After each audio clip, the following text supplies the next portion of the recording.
Welcome to the Prime Desk on S24 television from the capital city, Abuja, where we bring you the news in Nigeria and around the world. I am Miriam Dalhatu. Here are the headlines.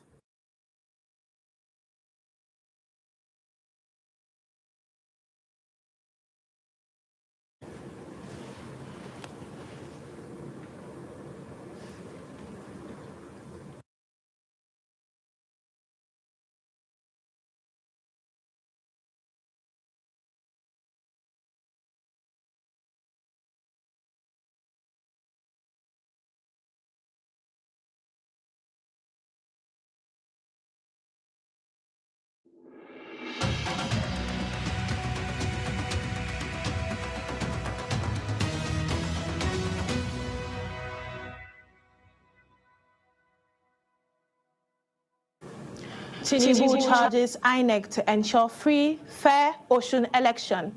Police arrest 147 suspects in Niger raids, recover weapons, cannabis. Germany evacuates 1,800 residents as wildfire approaches village near Belgian border. Now, the news in full. President Bola Tinubu has charged the Independent National Electoral Commission, INEC, and security agencies to ensure a peaceful, free, and fair governorship election in Osun State. The president made the call ahead of Saturday's poll, urging INEC to protect the integrity of the electoral process and ensure that the outcome reflects the will of the people. President Tinubu also directed security agencies deployed for the election to provide adequate protection for voters and electoral officers, warning against any attempt by troublemakers to disrupt the process. He urged eligible voters to come out and exercise their civic rights without fear, describing the Osun election as an opportunity for INEC to demonstrate its readiness ahead of the 2027 general elections. The 4th Economic Confidential Annual Lecture and 6th National Spokesperson Award have taken place in Abuja, with discussions centered on anti-corruption reforms, economic stability, and effective communication. The event brought together government officials, communication professionals, and other stakeholders to examine ways of strengthening accountability, improving public trust, and making institutions more responsive to their citizens. S24 Gladys Asukwo has the reports. For years, corruption has remained a major challenge in Nigeria, affecting public resources, economic development, and confidence in public institutions. Despite efforts to tackle it, concerns over accountability and respect for the law persist. We should say the truth. If ICPC has done wrong, say it. But if we did well, please communicate that we have done well, and hopefully enough to be followed. And also do that with integrity, so that integrity, honesty will now become a national character. The ICPC chairman said tackling corruption requires more than persecution, stressing prevention, ethical orientation, public engagement, and enforcement. MNI Danlami, however, focused on the consequences of allowing wrongdoing to go unpunished. Having spent 30 years plus as a reporter, as a newsman in this country, there's a basic flaw that is triggering corruption in this country. Corruption and insecurity. Lack of respect for the law. We believe we can do anything as a traditional ruler, as a religious leader, as any establishment leader. We can do anything and get away with it. Nobody can deal with me. Nobody can punish me. We will not face the law. People have been killed. People have been arrested. We have had different kinds of crises. People have been arrested and nothing has happened to them. Why would the younger ones who are growing up seeing their elderly ones who committed crimes not dealt with? Why should they respect the law? The event also featured the unveiling of 2 books and the presentation of 2026 National Spokespersons Awards, recognizing excellence in public communication. This honor is bestowed on Dr. Musa Adamu Aliyu, SAN, Chairman ICPC, Personality of the Year. I think this is the point you can clap. The discussion further highlighted the importance of responsible communication in rebuilding public trust. So don't get carried away by where you are today. That is what the message the minister said I should give to all professionals. Don't get carried away by where you are today. Ask yourself, when you are not in that particular office, where will you be? What will be your next address? The minister has also asked me to inform professionals to understand that Nigeria, we all need to work together in how we communicate, how we relate for our country, in our messaging, especially on the social media platform. Other participants also raised fresh concerns over the growing influence of AI as Nigeria continues to grapple with corruption and declining public trust. Speakers stressed that accountability, credible information, and responsible communication remain critical to restoring confidence in public institutions. Gladys Asoko, S24 Television.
Niger State Police Command says it has arrested 147 suspects in a series of raids on criminal hideouts across the state.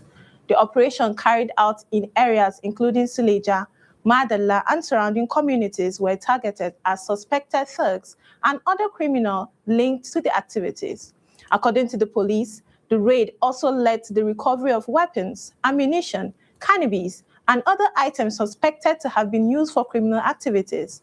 The command says the operation are part of intensified efforts to rid the state of criminal elements and maintain peace and security. The police have also assured the residents that further operations will be carried out as part of measures to prevent crime and protect lives and properties. A roadside clinic has been uncovered along the Lagos-Badagry Expressway, raising concerns over the activities taking place at the facility. The clinic was discovered during a joint enforcement operation involving the Lagos State Environmental Sanitation Corps, the Rapid Response Squad, and the Lagos Task Force, among other security agencies. Officials reportedly found a patient receiving an intravenous drip at the makeshift gutter facility, with the treatment taking place in areas described as unsuitable for medical care. This discovery was made around Barracks bus stop as authorities moved to clear illegal structure and activities along the Badagry corridor. The incident has renewed concerns about unregulated medical practices and the potential risks to residents who seek treatment in unapproved facilities. The Nigerian Navy has rescued 22 passengers after suspected sea robbers hijacked their wooden passenger boat in Akwa Ibom State. The victims were reportedly traveling on the state's waterways when armed men intercepted the vessel and took control of the boat. Navy personnel have moved in following this distress situation and successfully rescued the passengers and recovered the hijacked vessel. The operation forms part of ongoing efforts by the Nigerian Navy to tackle sea thefts and other forms of criminality along the country waterway. The Navy says it will continue to intensify patrols in the maritime domain to protect passengers, fishermen, and other legitimate users of the waterways. Nigerians' persistent electricity challenges continue to affect businesses and households, with unreliable power supply forcing many to rely on expensive alternatives. Frequent outages raises operational costs, disrupts work, and reduces productivity, affecting both businesses and families. Our correspondent, Zainab Ibrahim, has the reports. Across Nigeria, electricity has become uncertain, a cycle of light and darkness shaping daily life. From major cities to small communities, millions are learning to live without consistent power. From my calculation, for the longest since ending of last year, let's say November, December, and I reduced productivity for me in a long time. If I can make a clothes and I end up using like 3 days because I have to wait for lights to iron necessary things with the clothes. And then I've lost customers for hair making because I don't have a generator. I have a small one. I'm not used to like dragging. So when people come to like wash hair and dry, I don't dry. So they end up going to another side to go and make the hair. Here, skill is not enough. Without electricity, productivity stalls. In Nyanya, darkness lingers longer than nightfall. For small business owners, every hour without electricity translates directly into lost income. An apology from the Minister of Power has been extended to Nigerians, but here in Nyanya, many are asking, does an apology change the situation? We don't need apology. We need him to work. Apology does not fix things. That is why he is appointed as a minister. I know during this fasting period, my food spoiled in the freezer. I think we trash food like almost 2 or 3 times. I have a 10-month-old baby that will be crying throughout the night because of lack of power. It's affecting my business because most customers complain of I didn't meet up their clothes, and the issue is because of the lights. They hardly give us lights here. Sometimes full day like this from morning till night till the next day. They won't flash lights. Most times they will flash it not less than seconds. They don't take until the next day again. For him, electricity is not a luxury. It is survival. Issue of electricity has been in the agenda of Nigeria for a long time. We have seen policies of every government, even in their manifesto. Even the current government has promised some of us that are no opportunity to have solar. We have to opt in for fuel. And especially with the hiking in the fuel price, it makes it more difficult. If people have not come to buy water, there's no money to use to buy fuel because of the way they increase the fuel. So our customers are always complaining. If there's no fuel, there's no water. In a place where water depends on power, the outage cuts deeper than expected. I can remember since last year, early this year, there is no light. Sometimes no cold water, no cold drinks. I have to on gen to sell drinks, to cool my drinks. So like if I am selling pure water for 300 naira, people are complaining. So it's not my fault. I have to sell to make my money because of fuel. At least we are not requesting for much. If there will be lights, maybe like 6 or 7 hours for us to manage, we'll be okay.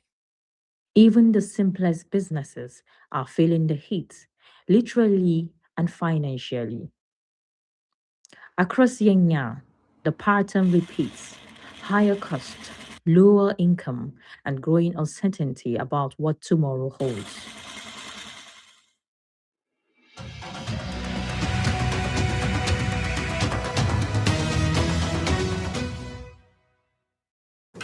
"14 passengers traveling from Enugu to Abuja have been abducted by suspected kidnappers along the Ohimini local government area of Benue State.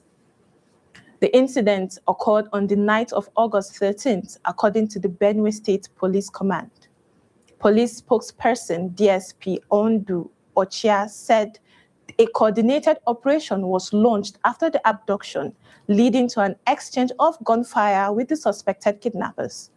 5 of the victims were rescued during the operation, including a 4-year-old boy. The police said one of the rescued passengers sustained a gunshot injury and was taken to a medical facility in Otupo. 9 other victims were still being held by the kidnappers at the time of the police update.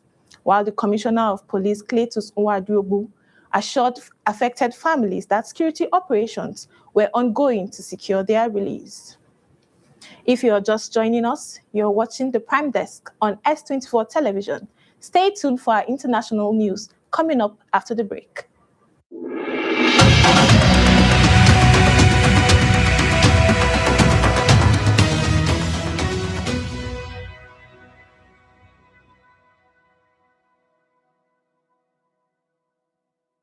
Thank you for staying with us.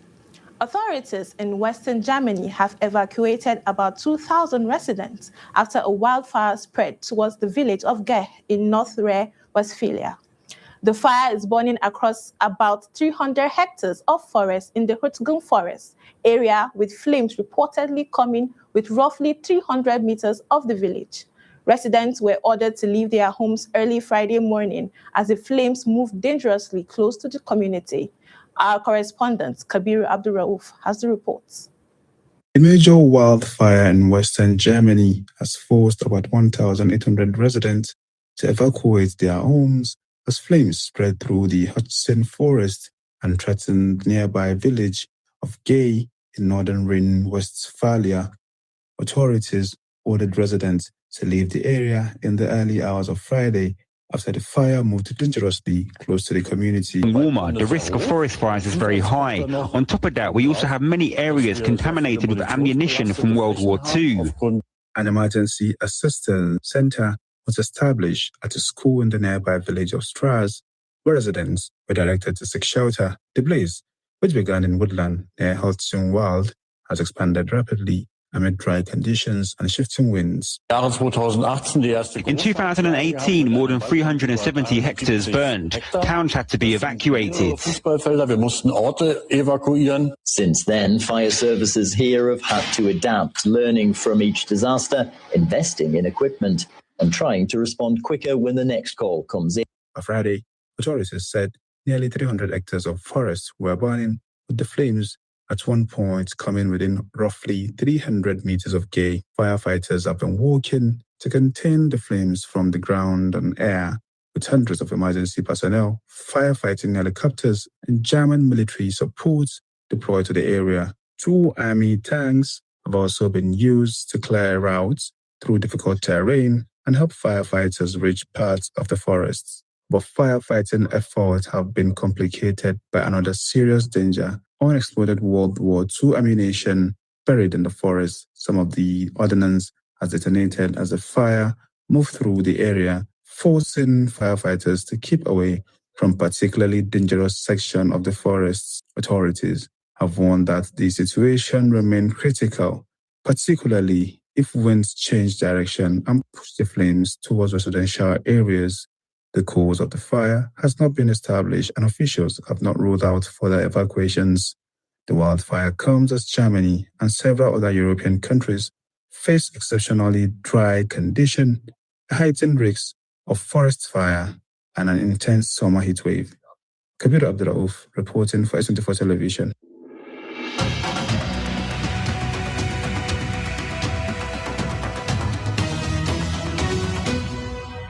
You're still watching Prime Desk on S24 television. Now, let's move to our explainer segment, where we provide the facts, content, and details. Stay with us.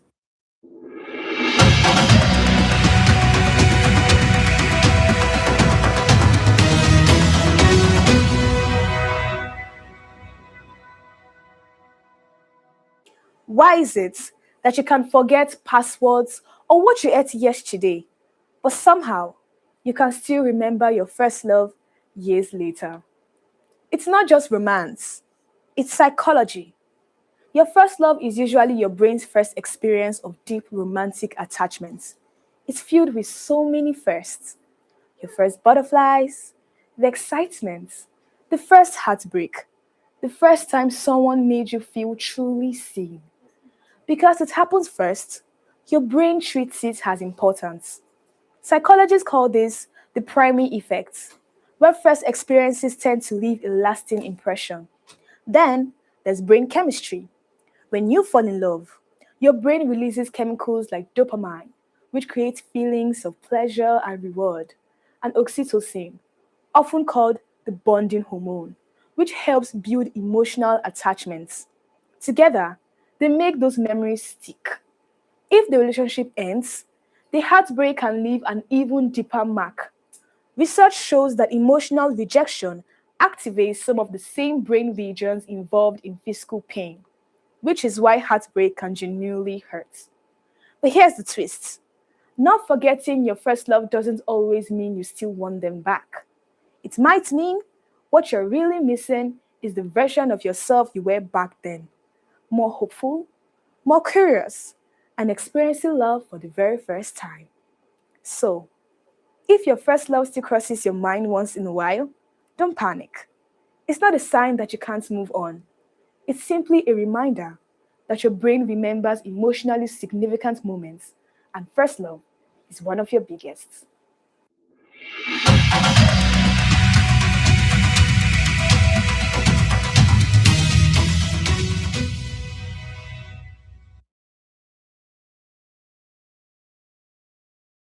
Wizkid is set to headline the opening night of Dirty December Fest in Lagos, while Rema teams up with African rapper Triple Red on an international collaboration.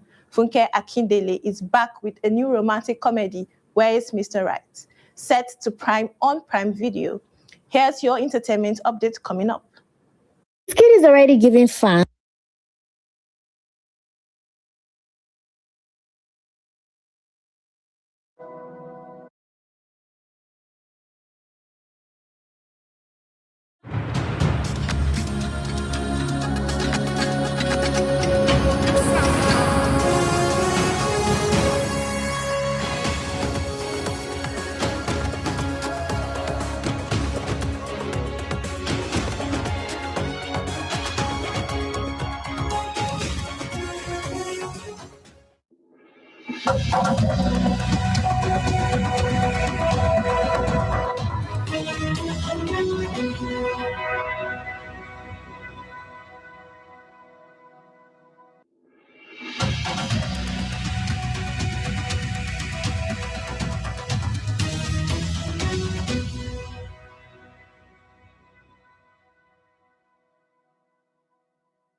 If you're just joining us, this is Prime Desk on S24 television.